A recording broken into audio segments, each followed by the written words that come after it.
అందరికీ నమస్తే. మంచిగా ఉన్న రానుల్లా నేనైతే మస్తున్నా. ఇక భాగ్యలక్ష్మి వచ్చిందంటే బరాబర్ వార్తలు పట్టుకొత్తది. మరి ముందుగా ఏం చేద్దాం, నెత్తికి తెలియద్దాం పాండ్రి.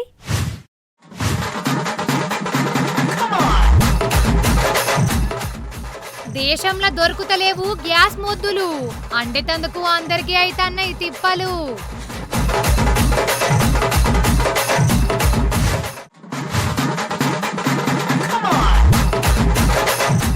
హైదరాబాద్ కు వచ్చిన నెట్ఫ్లిక్స్, వీళ్లకు రేవంత్ సార్ భూమి ఇచ్చుడు ఫిక్స్.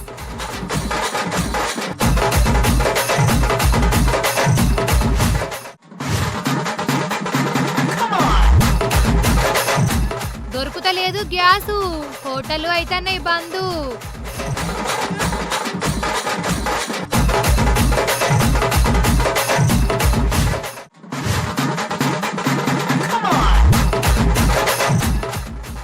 సిలిండర్ల ట్రక్ మాయం, గ్యాస్ దొరుకుతలేని నాటైంది ఘోరం.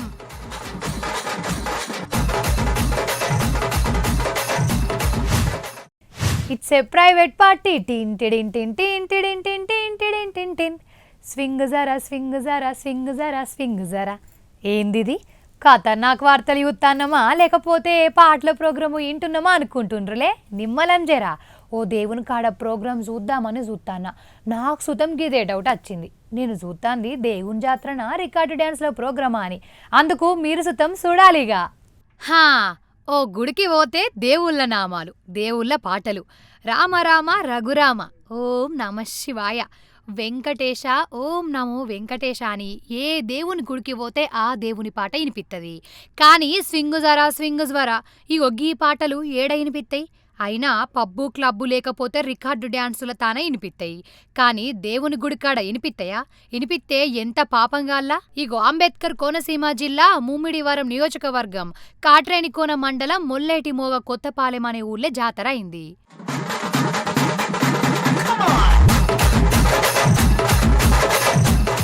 ఇగో ఇది అదే జాతర, ఆడనే కథ. దేవుని జాతర కాడ ఎవలన్నా రికార్డింగ్ డ్యాన్సులు పెడతారా, మందు అమ్ముతారా? కానీ వీళ్ళు అదే పని చేసిండ్రు. నడియాం కొట్ట రాత్రి రికార్డింగ్ డ్యాన్సులు, పక్క పొంటే చూడుండ్రి మందు అమ్ముతాండ్రు, తాగుతాండ్రు. ఎక్సైజ్ అధికారులకు చెప్పి మందు అమ్ముతున్నాం, మమ్ముల ఎవరు ఆపుతారు అన్నట్టు ఎత్తాండ్రట. ఇక 18 ఏళ్ల సుతం నిండని పిల్లగాండ్లను పట్టుకొచ్చి స్టేజ్ల మీద డ్యాన్సులు చేపిచ్చుడు, ఆళ్లతోటి ఊగిపిచ్చుడు. అది సుతం దేవుని జాతరలా. ఇంకో గమ్మత్తు ముచ్చటేందంటే పక్కపోంటే పోలీస్ బండి ఉంది, ఆడ పోలీసాళ్ళు ఉండ్రు. రికార్డుల డ్యాన్సులు ఎట్లా చేపిచ్చిండ్రు, మందు ఎట్లా అమ్మిచ్చిండ్రు అంటాండ్రు ఈ ముచ్చట నచ్చని జనాలు.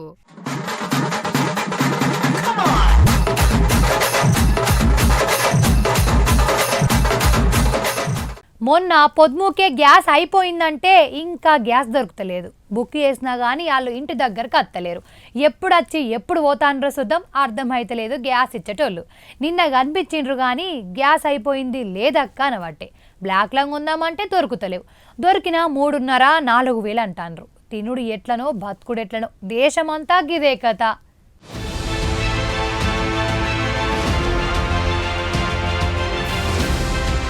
ఏనాడు ఇరాన్ తోటి యుద్ధం చాలా అయిందో కానీ మనకు తిప్పలు చాలా అయినాయి.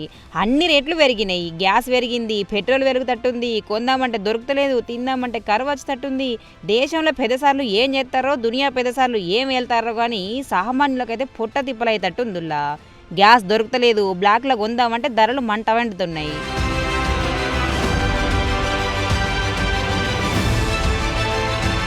హాస్టళ్ళు, హోటళ్ళు, పెండ్లి మండపాలు అన్నింటికి తిప్పలే. ఇక రుచికరమైన వంట చేయాలన్నా, ఆటమూట అండి పారేయాలన్నా గింతంతనన్నా గ్యాస్ బుడ్డు ఉండాలి. కానీ గ్యాస్ దొరకకపోతే ఏం వండుడు, ఏం తినుడు? కట్టెల పొయ్యిలు వెలుగుతున్నాయి, హోటళ్ళు మూతపడుతున్నాయి, రెస్టారెంట్లు బంద్ పడుతున్నాయి, కర్రీ పాయింట్లు లేవు, బిర్యానీ బువ్వలేదు, కాకరకాయ రసమే గత అన్నట్టు అయింది కదా కథ.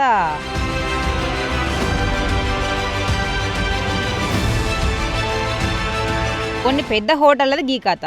ఇగో చిన్న చిన్న హోటళ్ళు కర్రీ పాయింట్లు బంద్ పడ్డాయి. ఆల్రెడీ కొన్ని హోటళ్ళకు సేవలు బంద్ అనే బోర్డులు పెట్టిర్రు, రెస్టారెంట్ల కండిషన్లు పెట్టిర్రు. గ్యాస్ లేదు, కొరుతుంది, మీరు గ్యాస్ ఇస్తే మేము వంట చేస్తాం, లేకపోతే బంద్ అంటారు. కొన్నిటికంటే పెండ్లికి ఒప్పుకున్న క్యాటరింగ్ వాళ్ళు సారీ మేము తప్పుకుంటాను కూడా అనబట్టే. లిమిటెడ్ మెను, జనాలు తక్కువ రావాలి, అట్లయితే అంటారు. కట్టెల పొయ్యి మీద అండాలన్నా రేట్లు ఎక్కువే, కొద్ది మందికి పెట్టాలన్నా ధరలు పెంచుడే అన్నట్టుంది కథ. అందుకే కొందరు ఇంటికాడ పెండ్లి చేసుకొని ఊళ్ళున్న చేయి తిరగటలతో అంటిపిస్తారట, లగ్గం కానిస్తారు. అయినా ధూమ్ధామ్గా లగ్గం చేసుకోవాలనేటోళ్ళు ఈ నడమ లగ్గాలు పెట్టుకోకుర్రలో. ఎందుకంటే గ్యాస్ ఇప్పుడైనా జర కనిపిస్తుంది, కానీ ఇంకో 2-3 దినాలు అయితే మొత్తం బంద్ అయ్యేటట్టే ఉందట.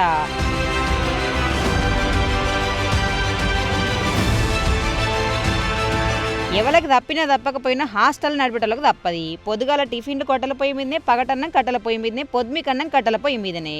3 పూటలు వండాలంటే 2-3 గంటల ముందటనే సాదేయాలి పొయ్యి. పాపం వండేటోళ్ళకి తిప్పలు పోండ్రి. మరి తిప్పలైతే సర్కారు ఏం చేస్తుంది, నిద్రపోతుందా అని తిట్టబట్టే ఇంకిందరు.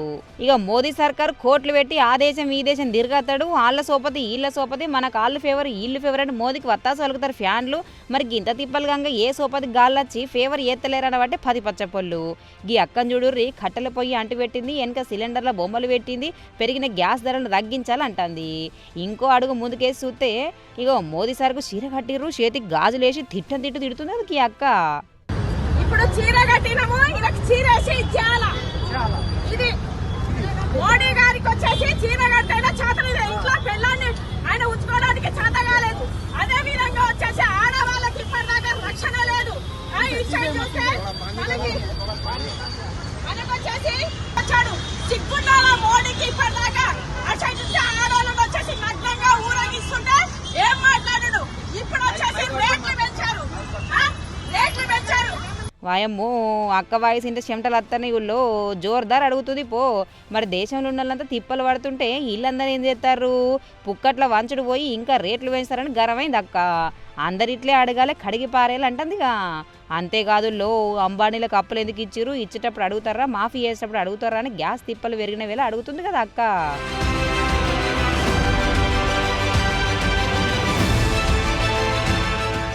మీరు దవాఖాన్కి పోతే జర పైలం. కొన్ని దవాఖాన్లల్లో మత్తిచ్చి కిడ్నీలు తీసుకుంటారు, బాడీల పాటలు దొంగతనాలు ఎత్తారు అని సినిమాలలో చూస్తున్నాం. ఆడాడ ఇన్నాం కూడా కదా. కానీ ఇంకా దీనికి మించిన కథోటి ఉందిలా. ఇప్పుడు వామ్మో, గా మేడం దిమాగ్ గురించి యాది కత్తనే దేవుడా, ఓయమ్మో ఇదెక్కడి కథరా సామి అనిపిస్తుంది. మరి ఏమైంది అంటారా, భలే గమ్మత్తు దొంగతనాలు మీ ముంగటికి పట్టుకొని వచ్చిన చూడుండ్రేది.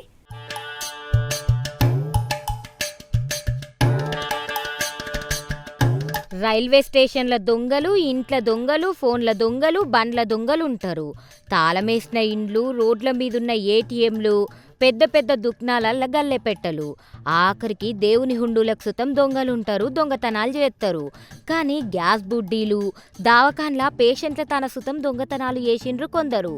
గ్యాస్ రేట్లు పెరిగినాయి, కొందామంటే దొరుకుతలేదు. అందుకే ఇకమతి చేసి గ్యాస్ బండినే ఎత్తుకపోయిండ్రు దొంగగాళ్ళు. డిమాండ్ ఉన్నప్పుడే 4 రాళ్ళు ఎన్కేసుకోవాలనే మాటకు దొంగలు బాగా కనెక్ట్ అయినట్టుండ్రు. కర్ణాటకలా కొందరు, ఉత్తరప్రదేశ్ ఝాన్సీల కొందరు 500 గ్యాస్ సిలిండర్లతోటి ఉన్న ట్రక్కును ఎత్తుకొని పోయిండ్రు.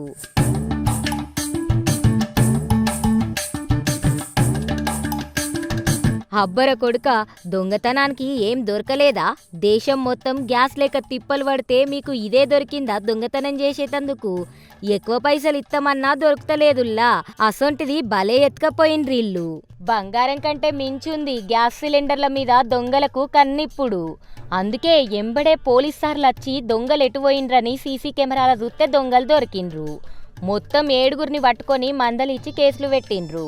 అది సరే గాని మీ ఇంట్లో సగమున్నా మంచిదే, నిండున్నా మంచిదే గాని గ్యాస్ బుడ్డిని మాత్రం జర పైలంగా పెట్టుకోండ్రి. దీనికి ఎవరెప్పుడు దొంగలు పడతారో తెలియదు మరి. పైలం.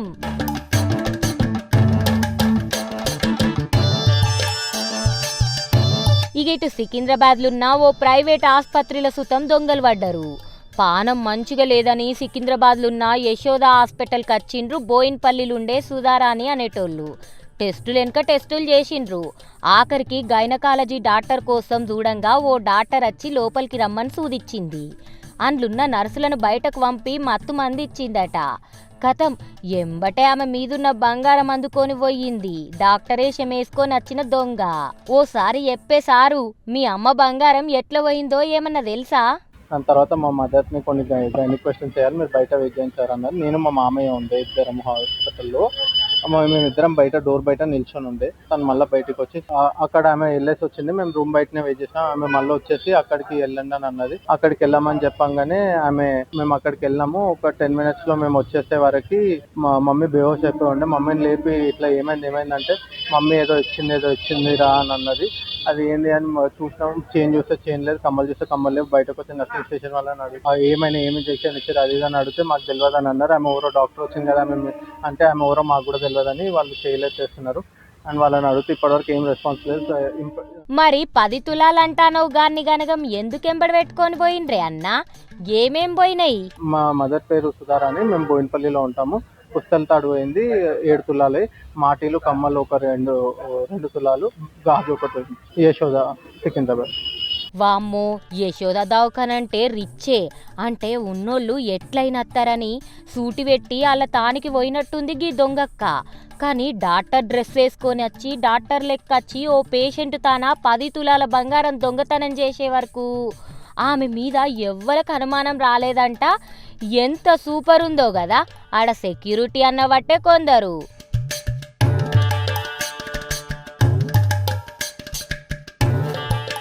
టమాటా రేటు ఎక్కువ ఉంటే టమాటాకు బదులు ఇంత చింతపండు వేసుకుందాం, లేకపోతే ఒక టన్న వేద్దాం కానీ గీ టమాటా మాత్రం కొనద్దు అనుకుంటాండ్రు కదా. కొందరు పెళ్లికి గిఫ్ట్ సుతం టమాటాలను ఇచ్చిండ్రు. కిలకు 100 మీద ఉన్నప్పుడు మరి ఓలైతే కోటీశ్వరులే అయిపోయిండ్రు పోన్రి. కానీ ఇప్పుడు టమాటా కథ ఎట్లా ఉందో ఎరికేనా?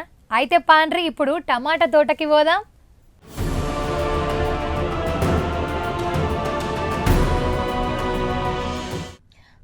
రైట్.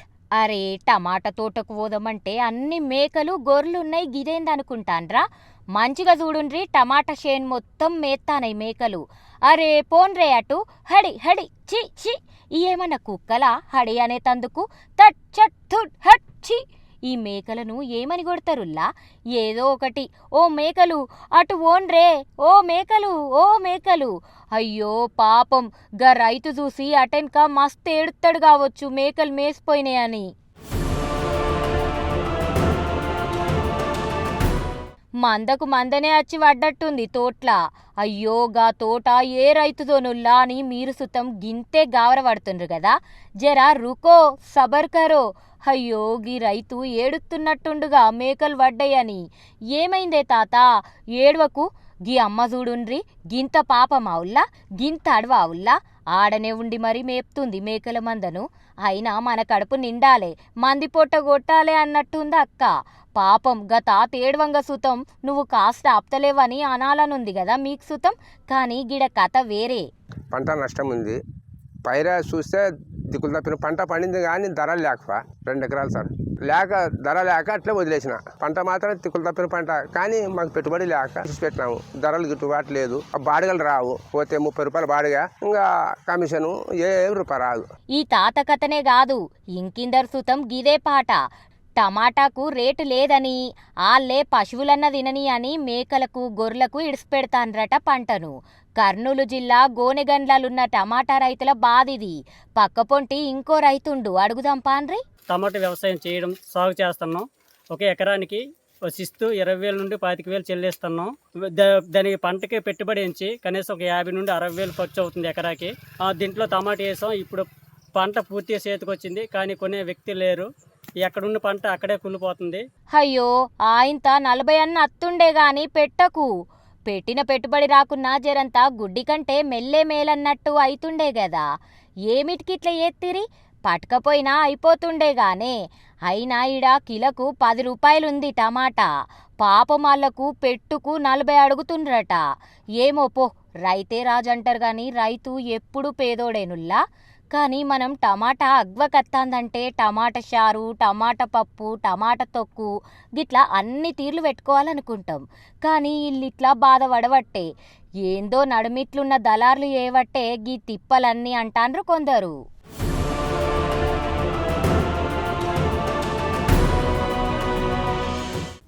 అమ్మా, గీ నెట్ఫ్లిక్స్ రీఛార్జ్ చేయించవానే. హరే అన్నయ్య, నెట్ఫ్లిక్స్ అత్తలేదురా, బాపుని పైసలు అడుగు. అబ్బా, కొత్త సినిమా వచ్చిందిరా, థియేటర్కు పోతే మస్తు పైసలు అవుతాయి.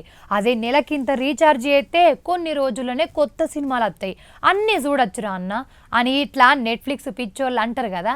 అయితే వీళ్ళ కంపెనీ ఇప్పుడు మన హైదరాబాద్కే వచ్చిందుల్లా.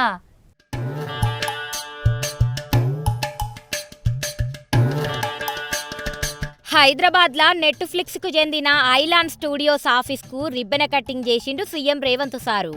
హైదరాబాద్కు నెట్ఫ్లిక్స్ వచ్చిందంటే హాలీవుడ్ హైదరాబాద్కి వచ్చినట్టేనట అంటాండు సారు. ఈ రిబ్బెన కటింగ్ కార్యానికి మంత్రి Sridhar Babu, Rana, Netflix CEO Jeff Shapiro, Dil Raju sir ఇట్లా మస్తు మంది వచ్చిండ్రు. మరి రేవంత్ రెడ్డి సారు ఏమంటాండంటే, హాలీవుడ్ నెట్ఫ్లిక్స్ వచ్చింది అని అంటే హాలీవుడ్ వచ్చేసినట్టే. So I have told my people I'm offering to establish your institution there. I'm going to allot you land. You construct a bigger office. You people are saying that's a small office. The talent is there. The quality is there. I'm not going to measure with size. I'm going to measure with quality and talent. So Netflix Island is the quality and talent. So if you are going to expand your ఈ సంస్థకు సర్కార్కెంచి ఎంత సాయం కావాలనో అంత సాయం చేస్తామంటాండు sir. Future సిటీలా Netflix విస్తరణకు భూమి సుతం ఇత్తమంటాండ్రు.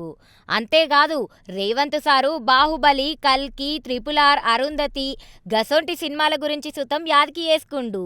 మరి రానా సారు ఏమంటాండంటే, but what tech does today is it gives you a visual understanding. Final గా మీకు ఆ సినిమా ఎలా ఉండబోతుంది, ఆ క్యారెక్టర్ ఎలా ఉండబోతున్నారు అనేది the pre-production and the previs will give you that understanding. So I think it's a new form that we are evolving to. Heroes e form lo no rape, it will become something else. So I think we're all waiting for that and are excited every single day about this disruption that's going to happen.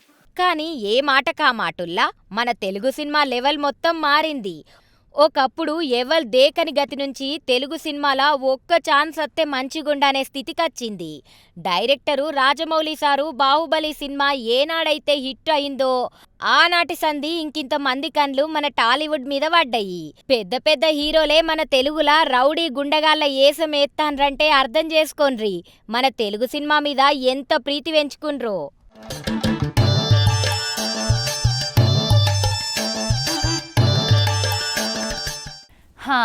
ఈ టిల్లుగాడు ఏం చెప్తాండో. మొన్నదేమో పాముల వ్యాపారం అన్నది, మరి ఈడియల్లా ఏ వ్యాపారం అంటాండో ఏమో.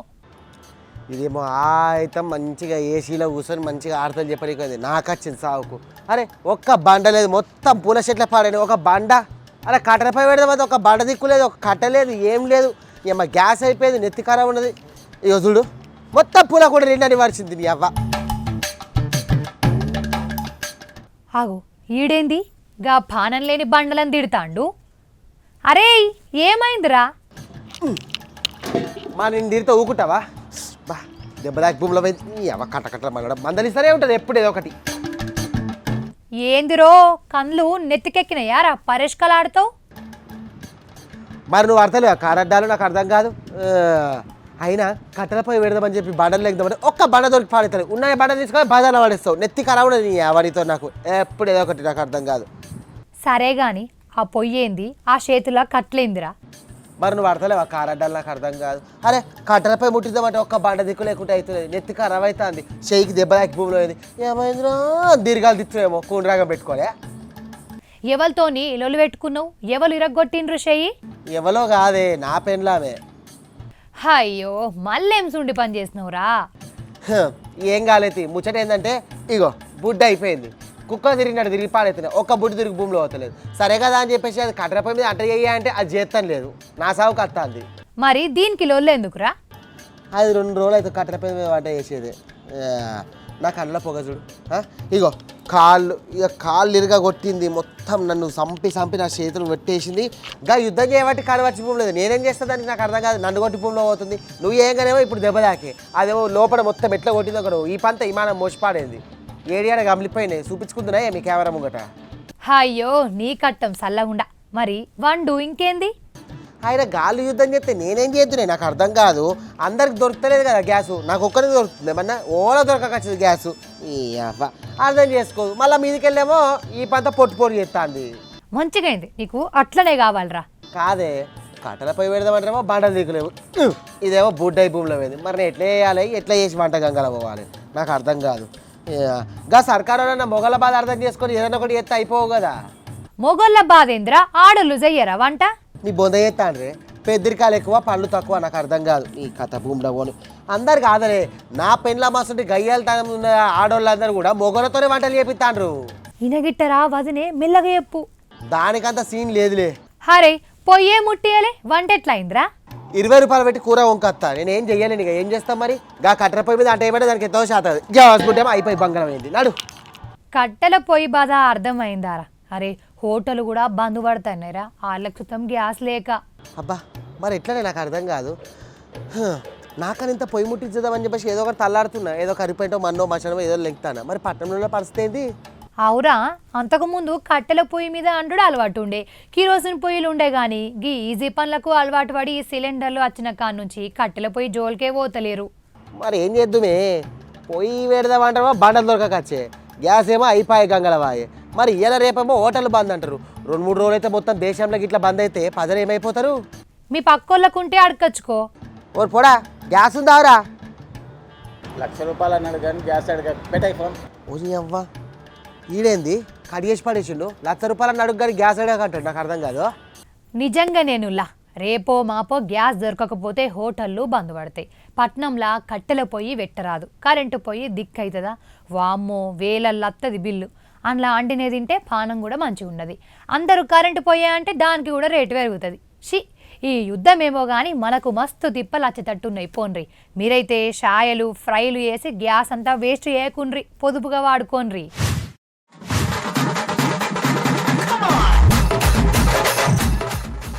దేశంలో దొరుకుతలేవు gas మొద్దులు, అండేటందుకు అందరికీ అయితన్నాయి తిప్పలు.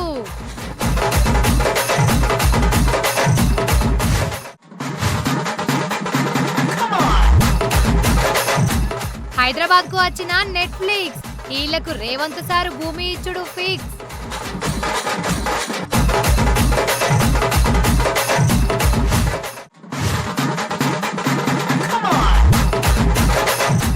దొరుకుతలేదు గ్యాసు, హోటళ్ళు అయితన్నాయి బంధు.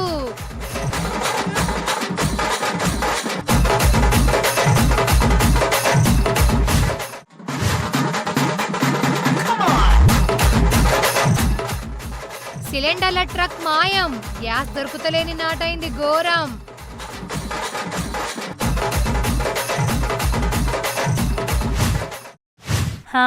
వార్తలు చూసిర్రు కదా. ఇగో ఇంకా మీతోని ముచ్చట పెట్టబుద్ధి అవుతుంది కానీ అర్ధగంట మా ఇల్లే ఒడిసిపాయే. మళ్ళీ వచ్చినప్పుడు ఇంకెన్ని మంచి వార్తలు పట్టుకత్తా. నేను పోయొద్దునా ఉంటా మరి.